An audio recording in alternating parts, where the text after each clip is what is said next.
రైతులకు ఎలాంటి నష్టం లేకుండా ఉపయోగపడేది ఆయిల్ ఫామ్ సాగని మంత్రి పొన్నం ప్రభాకర్ అన్నారు. సిద్దిపేట జిల్లా హుస్నాబాద్ మండలం పోతారం ఎస్ శుభం గార్డెన్స్లో ఆయిల్ ఫామ్ పంట సాగుపై రైతులకు నిర్వహించిన అవగాహన సదస్సులో జిల్లా కలెక్టర్ మను చౌదరి వ్యవసాయ అధికారులతో కలిసి మంత్రి పాల్గొన్నారు. ఈ సందర్భంగా మంత్రి మాట్లాడుతూ వరి, పత్తి, మామిడి పంటల వల్ల ప్రకృతి వైపరీత్యాలతో రైతులు ఇబ్బందులు పడుతున్నారన్నారు. రాష్ట్ర ప్రభుత్వం రైతులకు డ్రిప్ ఎరువులు, మొక్కలకు సబ్సిడీ అందిస్తూ ప్రోత్సహిస్తున్నారన్నారు.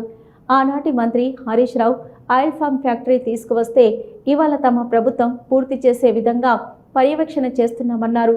హుస్నాబాద్ మెట్ట ప్రాంత రైతాంగం వర్షం ద్వారా పంటలపై ఆధారపడి ఉంటారని, త్వరలోనే గౌరవెల్లి ప్రాజెక్టు కాలువలు పూర్తి చేసి సాగునీరు అందిస్తామన్నారు.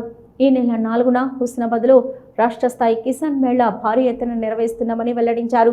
దీనికి రైతులంతా అధిక సంఖ్యలో హాజరై విజయవంతం చేయాలన్నారు. ఆయిల్ ఫామ్కు సంబంధించి వేయడం వల్ల జరిగేటువంటి లాభం ఏముందో ఒక్కసారి మీరు ముందుగా అర్థం చేసుకునే ప్రయత్నం చేయండి. ఇలా మనం వరేసుకున్నా, పత్తి వేసుకున్నా, లేదా మామిడి తోటలు వేసుకున్నా, మిరపకాయ తోటలు వేసుకున్నా, ఇతరత్ర ఏ వేసినా మనం చూస్తూ ఉన్నాం. సడన్గా ఋతుపవనాలు ముందుకొచ్చి వరి ధాన్యం కష్టపడి పండించి మార్కెట్ యార్డుకు తీసుకుపోయిన తర్వాత ధాన్యం కొనుగోలు అయ్యేదాకా ఉండి ధాన్యాన్ని నమ్మేటువంటి పరిస్థితి. నేను వరి రైతులను కించపరచలే, వరి వండకపోతే అనేది తినలేం.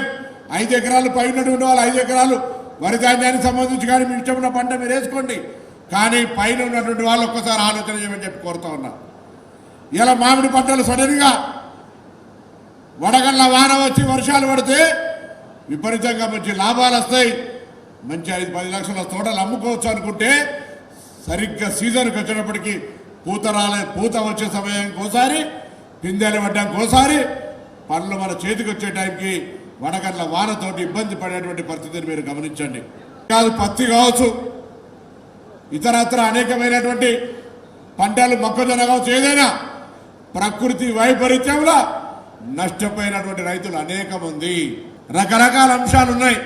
వీటన్నిటికీ విరుగుడుగా ప్రకృతి వైపరీత్యానికి ఎటువంటి ఇబ్బంది లేకుండా, దొంగలు కోతుల బాధలు లేకుండా మనం ఎప్పుడు రోజు పొద్దున పోయి చిన్న పాపంలాగా చూసుకునే అవకాశం లేకుండా ఇలా ఆయిల్ ఫామ్కు సంబంధించి సక్సెస్ స్టోరీలు ఎన్నో ఉన్నాయి. మీరందరూ వస్తా అంటే ఖమ్మంలో ప్రస్తుత రాష్ట్ర వ్యవసాయ శాఖ మంత్రి దాదాపు 200 ఎకరాల పైన ఇలా ఆయిల్ ఫామ్ను సాగు చేస్తూ ఉన్నాడు ప్రత్యక్షంగా రైతుగానే.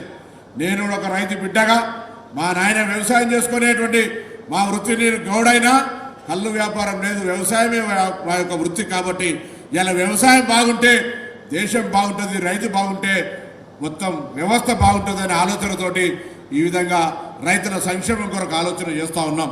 లేకపోతే ఏదో మీకు బలవంతంగా ఆయిల్ ఫామ్ పెట్టమనేటువంటి మాట ఇక్కడ చెప్తలేము.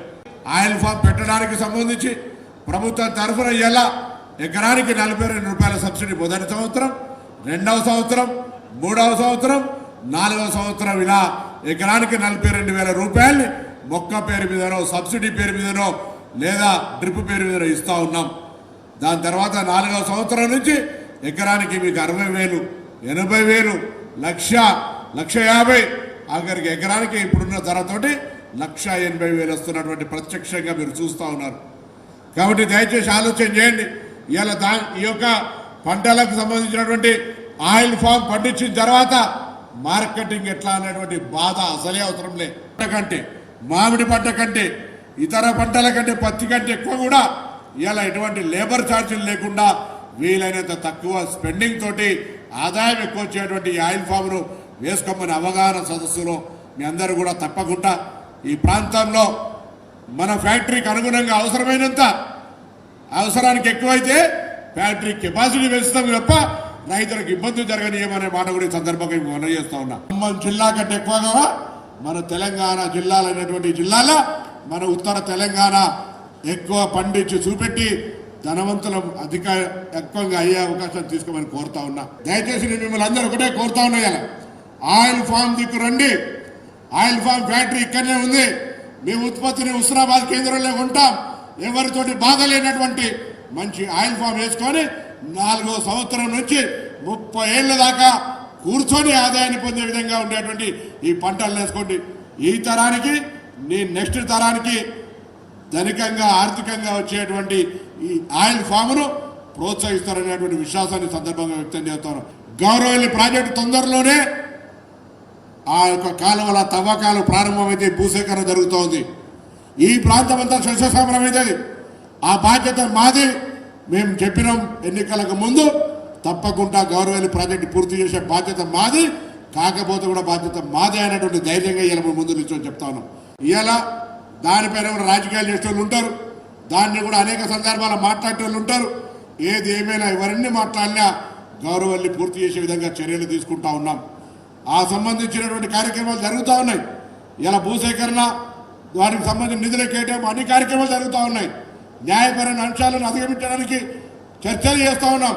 అన్ని రకాలుగా ముందడుగులో ఉన్నాం. అంతమంత ప్రతి ఎకరం కూడా బీడు లేకుండా చేస్తామనేటువంటి విధంగా అవగాహన సదస్సు పెట్టడానికి 3 రోజుల పాటు రాష్ట్ర స్థాయి వ్యవసాయ ప్రదర్శన, యంత్రాల ప్రదర్శన, ఆధునిక పనిముట్లు, దాని పట్ల వ్యవసాయ శాస్త్రవేత్తలు అవగాహన, అటు పనిముట్ల ప్రదర్శన జరుగుతుంది. ఇటువైపు సాంకేతికంగా అనేకమైనటువంటి అవగాహన సదస్సులు జరుగుతాయి.